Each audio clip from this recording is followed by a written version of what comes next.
जय हिंद दोस्तों, कैसे हैं आप। पिछली वीडियो को प्यार देने के लिए बहुत बहुत शुक्रिया आपका। आज मोटरोला के बारे में बात करते हैं। देखिए, मैं अपने बारे में कहूं तो मोटरोला का मैं पर्सनली फैन हूं।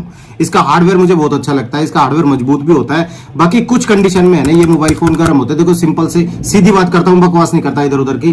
कई भाई ने मुझसे कमेंट करके कहते हैं कि भाई मोटरोला के फोन गर्म बहुत होते हैं, और कुछ भाई कहते हैं कि भाई मोटरोला के फोन बहुत अच्छे चलते हैं। कोई कहता है कि मैं 5 साल से यूज कर रहा हूँ, कोई 6 साल से यूज कर रहा हूँ। मोटरोला की जी सीरीज तो पता ही होगा। देखो, हम तो मोबाइल रिपेयर करते हैं। जो मदरबोर्ड होता है ना, काफी हैवी होते हैं, काफी मजबूत होते हैं, जो हीट को भी झेल जाते हैं, है ना। गर्मी में आप कोई हैवी यूज भी करते हो ना, तो उस हीट को भी ये झेलने के लायक होते हैं मोटरोला के। अब इनके हीट होने का है ना, थोड़ा सा मैं आपको कारण बता देता हूँ। देखो, अगर आप कोई लोकेशन ऑन करने वाली ऐप का यूज करोगे, जैसे कि मान लीजिए आप ओला उबर में गाड़ी चला रहे हो, आपने जीपीएस ऑन कर रखा है, उसका परमानेंटली उसका जीपीएस ऑन रहेगा, तो भाई साहब फोन गर्म होगा आपका मोटरोला का बिंदास। बल्कि खाली मोटरोला का ही नहीं है, अगर आप जीपीएस ऑन करके सारा दिन कोई ओला उबर में आप फोन यूज करोगे ना, तो वो फोन गर्म होना ही होना है, कोई सा भी फोन हो। फिर आपका बात करते हैं भाई, हैवी गेमिंग से भी आपका मोबाइल फोन गर्म हो सकता है। तीसरी चीज बताता हूँ, अगर मोटरोला के फोन में ना आप ज्यादा ही कुछ बैंकिंग ऐप वगैरह का यूज करें, फिर कोई ऐसी ऐप का आप यूज करते हो जिसमें आपको बार बार नोटिफिकेशन आती है, और वो नोटिफिकेशन ऑन रखनी भी जरूरी होती है, उस कंडीशन में भी फिर आपका फोन गर्म हो सकता है। देखो, मोटरोला A60 फ्यूजन आया था, मैंने आपको नहीं बताया। क्यों? मैंने एक रीजन की वजह से नहीं बताया। फोन तो ठीक था वो, मगर उसमें है ना बस कर्व डिस्प्ले थी। तो मैं नहीं चाहता कुछ बंदे पैसे जोड़ जोड़ के अगर मोबाइल फोन खरीद रहे हैं और वैल्यू फॉर मनी फोन लेने की बात करते हैं, और मुझसे कमेंट करके पूछते हैं भाई एक वैल्यू फॉर मनी फोन बता दो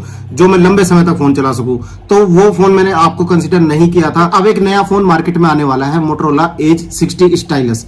अब जब तक आप ये वीडियो देख रहे हो सकता है वो मार्केट में आ भी चुका हो। इस फोन के स्पेक के बारे में जान लेते हैं, इस फोन की मजबूती के बारे में जान लेते हैं। चलिए, इस फोन के ना आपको थोड़ी सी जानकारी दे देता हूँ। आपको वो बात पहले बता देता हूँ जो वीडियो के लास्ट में अक्सर बंदे बताया करते हैं। एक तो ये फोन ज्यादा हैवी परफॉर्मेंस के लिए नहीं बना है, दूसरा ये हैवी गेमिंग के लिए भी नहीं बना है, ठीक है। ये बस कह लीजिए एक नॉर्मल यूजर के लिए फोन बना है, और लंबे समय तक चलाना हो तो इस फोन को आप कंसिडर कर सकते हो। इस फोन में स्टाइलिश दे रखा है। पेन की बात करें तो ये कैपेसिटिव पेन है, ये इलेक्ट्रोमैग्नेटिक पेन बिल्कुल भी नहीं है, इशारों से बिल्कुल भी काम नहीं करेगा। आपको इसकी स्क्रीन पे टच करके इसको चलाना पड़ेगा। और इसके साथ जो बैटरी दी जा रही है वो 5000 mAh की बैटरी दी जा रही है। 68 वाट का चार्जर आपको डब्बे के साथ मिल जाएगा, अलग से आपको परचेज करने की जरूरत नहीं पड़ेगी। और मेरा कहना हमेशा से ये होता है, जिस फोन के साथ चार्जर साथ आता है ना, वो लंबे समय तक चलेगा ही चलेगा। बाकी इस फोन की बिल्ड क्वालिटी की, डिस्प्ले की अगर बात करें तो मेरे को डिस्प्ले सबसे ज्यादा पसंद है इसकी। अब बात करते हैं डिस्प्ले की। डिस्प्ले इसमें फ्लैट दे रखी है, आपको कर्व डिस्प्ले नहीं मिलेगी देखने को। और फ्लैट डिस्प्ले जहां होती है ना, मेरा वहां पे दिल आ जाता है भाई इस फोन पे। लंबे समय तक चलने के लिए उस फोन को मैं रिकमेंड कर देता हूँ जिस फोन की डिस्प्ले फ्लैट होती है। और डिस्प्ले के स्पेक के बारे में बात करें तो POLED डिस्प्ले इसके अंदर आती है। 1400 निट्स की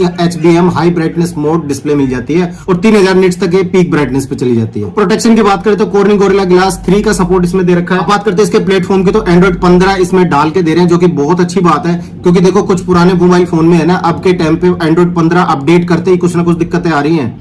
तो ये जो अभी नया हार्डवेयर इस फोन का है ना, तो इस नए हार्डवेयर के साथ ये एंड्रॉइड 15 को मैच करा के देंगे। 1-2 साल तक तो आपको कोई दिक्कत आने वाली है ही नहीं, अगली अपडेट तक। प्रोसेसर की बात करें तो प्रोसेसर इसमें थोड़ा सा पुराना लगा रखा है, 7S Gen 2 का। कोई दिक्कत नहीं है भाई, आराम से आप कैजुअल गेमिंग तो इस फोन में आप कर सकते हो। 60 FPS पे तो आपको ये अनलॉक करके दे देगा। बहुत जरूरी बात, इसमें कार्ड स्लॉट का ऑप्शन दे रखा है। आप अपनी मेमोरी को है ना एक्सपेंड कर सकते हो 1 TB तक। खास बात, इसमें आपको हाइब्रिड सिम मिल जाएगी, 2 सिम यूज कर सकते हो, और मेमोरी कार्ड एक साथ तीनों चीजें लगा सकते हो। कई भाइयों ने मुझसे कमेंट करके पूछा भी है कि 256 स्टोरेज वाला कोई ऐसा मोबाइल फोन बताओ जो ऑलराउंडर हो। इस फोन को मैं अपने हिसाब से ऑलराउंडर कहूंगा, मगर बस कैमरा उस हाई लेवल का नहीं है। बाकी सारी चीजें है ना इसमें, आप जितना जो चीज ढूंढ रहे होंगे ना मार्केट में कि एक ऑलराउंडर फोन हमें मिल जाए, तो इस फोन के अंदर आपको सारी स्पेक मिल जाएगी। इस फोन को आप बिंदास कंसीडर कर सकते हो। बाकी स्टोरेज की बात कर लेते हैं। UFS 2.2 इसमें दे रखी है। देखो, कई बार ना क्रिएटर्स की कुछ बातें ऐसी हो जाती है कि 4.0 होती तो अच्छा होता, 3.1 होती तो अच्छा होता। भाई, हमें चांद पे उतरते थोड़ी देखना किसी को। 2.2 तो बहुत है, या वहां पे हमें डाटा ट्रांसफर करना हमको, या हमें इस प्राइस में हाई लेवल की स्पीड चाहिए। देखो, इस फोन के प्राइस की बात करें तो 20-22 हजार रुपए के आसपास पड़ेगा। ये मिडिल क्लास वाले के लिए परफेक्ट रहेगा, ये वाला मोबाइल फोन है ना। इस प्राइस में ना आपको UFS 2.2 बढ़िया मिल रही है। कैमरे में भी है ना, इन लोगों ने बहुत अच्छी चीज दे रखी है आपको। देखो, 50 मेगापिक्सल का कैमरा दे रखा है, 13 मेगापिक्सल का ना उसके साथ आपको अल्ट्रा वाइड कैमरा दे रखा है। बहुत कम फोनों में ये देखने को मिलता है। और 4K 30 FPS पे आप वीडियो रिकॉर्डिंग कर सकते हो। सेल्फी कैमरे की बात करें तो आप उसमें भी 4K रिकॉर्डिंग कर सकते हो, 4K 30 FPS पे। 32 मेगापिक्सल का है सेल्फी कैमरा। इनफ है यार, एक नॉर्मल यूजर के लिए ना ये फोन परफेक्ट बैठेगा। अभी वीडियो में रुके रहना, आपको एक स्पेशल बात बताऊंगा। लाउड स्पीकर की बात करें, बहुत सारे बंदे ने कमेंट करके पूछते हैं भाई मुझे ऐसा फोन बताओ जिसमें डुअल स्पीकर हो, जिसमें डोल्बी एटमॉस का सपोर्ट भी दे रखा हो। तो भाई ये वाला फोन कंसिडर कर सकते हो आप। इसमें आपको डोल्बी एटमॉस का सपोर्ट भी मिलेगा, डुअल स्पीकर भी मिलेंगे, डुअल स्टीरियो स्पीकर भी मिल जाएंगे इसमें। और सबसे अच्छी बात, इस फोन के अंदर 3.5 mm का जैक दे रखा है, जिसमें कि आप एक नॉर्मल लीड भी यूज कर सकते हैं। अब आते हैं नेटवर्क की तरफ। कुछ ऐसी बात कही, सारी चीजें समेट के एक फोन के अंदर दे दी। अब मैं आपको एक स्पेशल बात बताता हूँ। हर ब्रांड ऐसा काम करती है, साल 6 महीने में एक फोन ऐसा निकालती है जो कि पब्लिक के दिलो दिमाग पे छा जाता है। फोन के अंदर सारे बढ़िया बढ़िया स्पेक छाट के दे देते हैं, ताकि उस मोबाइल के जरिए उनकी कंपनी का नाम चलता रहे पूरे साल भर। फिर जब नया फोन लॉन्च हो तो लोग बात कहें कि यार मैंने तो ये फोन खरीदा था, मोटरोला का बहुत अच्छा फोन था, मैं इस फोन को बिंदास यूज कर रहा हूँ, भाई तू ले सकता है इस फोन को। और इसमें है ना NFC का सपोर्ट भी दे रखा है, मतलब सारी चीजें दे रखी है। तो ये फोन है ना, आप ये समझ लिए इसके बारे में ज्यादा शोर भी नहीं मचाया जाएगा।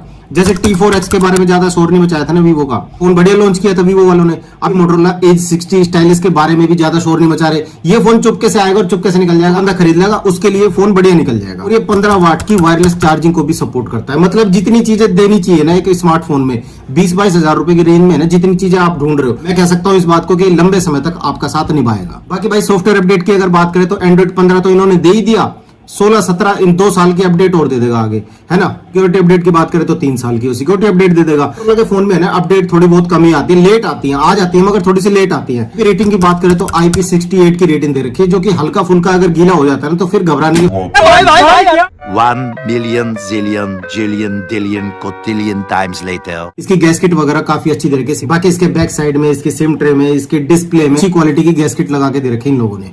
आप इस फोन को बिंदास मेरी तरफ से कंसीडर कर सकते हो। वॉइस ओवर न्यू रेडियो, इसके बारे में आप जानते होंगे। वो उनके साथ है ना आपको AI के है ना ज्यादातर सारे ही फीचर मिल जाते हैं, है ना। अच्छा दोस्तों, स्टूडेंट की अगर बात करें ना तो इस फोन को स्टूडेंट अगर स्टाइलिश की वजह से खरीदने की सोच रहा है ना, तो भाई मैं तो कहना चाहूंगा कि आप है ना टैब ले लो, आपको स्क्रीन भी बड़ी मिल जाएगी। 20 हजार रुपए में बढ़िया से बढ़िया टैब आपको मिल जाएगा, कोई सा भी ले लेना आप। फोन को आप खाली स्टाइलिश की वजह से मत लेना कि आपने बस पेन निकाला और आप स्टूडेंट की तरह काम, इससे अच्छा काम तो फिर वो टैबलेट निकाल के दे देगा ना, क्योंकि स्टूडेंट के लिए कोई कॉम्प्रोमाइज नहीं कर सकते हम किसी में भी। आज की वीडियो आपको पसंद आई हो तो चैनल को सब्सक्राइब कीजिएगा, लाइक शेयर करना और बेल आइकन को जरूर दबाइएगा, उससे अगली वीडियो का नोटिफिकेशन आपके पास पहुंच जाएगा। मैं मिलता हूं आपसे अगली वीडियो, तब तक ख्याल रखिए अपना और अपने मोबाइल फोन का। जय हिंद, जय भारत।